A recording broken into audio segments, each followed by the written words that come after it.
नमस्कार, YouTube channel में आप सभी का स्वागत है। मैं पुष्पा प्रजापति। मैं गंगा मिश्रा। हम लोग शिव विवाह गीत गाने जा रहे हैं, आप लोग ज़रूर सुनिएगा। और चैनल पर नए हैं तो लाइक और सब्सक्राइब कर लीजिएगा और कमेंट करके बताइएगा कि ये गीत आप लोगों को कैसा लगा। धन्यवाद।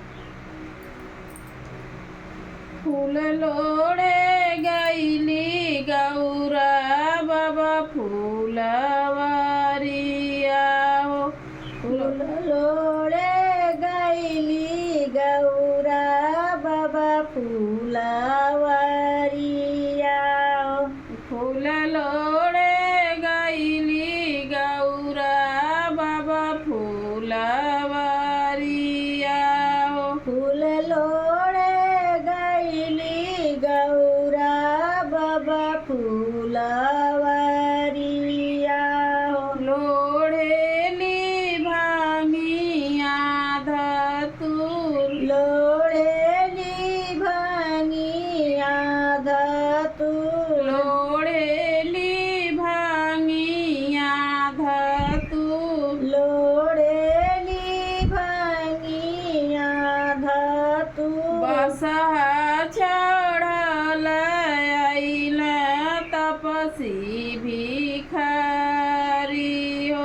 सब फूलवा दिहल छितीराय। सब फूलवा दियल छितीराय। सब फूलवा दिहल छितीराय। सब फूलवा दियल छितीराय। रोवती बिलखती गौरा घरे चलिया वेली। अमाया गे रोदन पसार। अमया गे रोदन पसार। अमाया गे रोदन पसार। अमया गे रोदन पसार। केई तोहके मारल गौरा केई गरियावल। काहे तोहर मानवा मालिन। काहे तू हर मानवा मालिन। काहे तू हर मानवा मालिन। काहे तू हर मानवा मालिन। कैसे के कहीं अम्मा कैसे बताई हो। हमसे कल नहीं जाए। हमसे कहल नहीं जाए। हमसे कल नहीं जाए। हमसे कहल नहीं जाए। फूलवा लोड़न गईली बाबा फूलवरिया हो। गईल एक तपसी भेटाय। गैल एक तपसी भेटाय। गईल एक तपसी भेटाय। गैल एक तपसी भेटाय। बड़े बड़े जटवा में गंगा जी के धार बहे।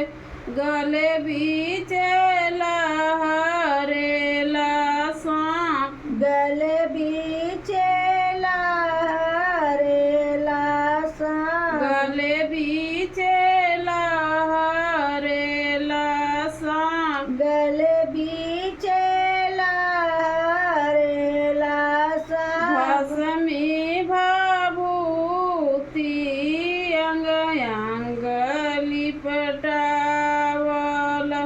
गोड़वा में फाटल बेवाय। गोड़वा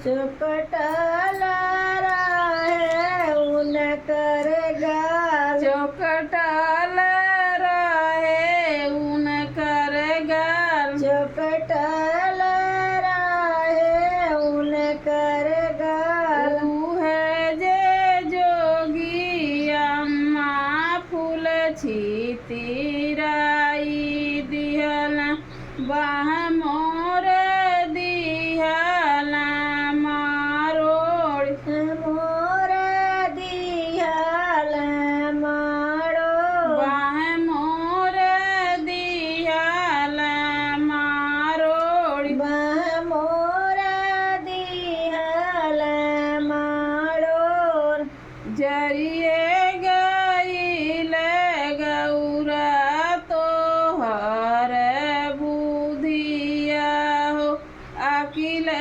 गईल बहेराय अकिल गईल बहेरा अकिल गईल बहेराय अकिल गईल बहेरा उहे तरहन गौरा तीनों लोक के मालिक हमरो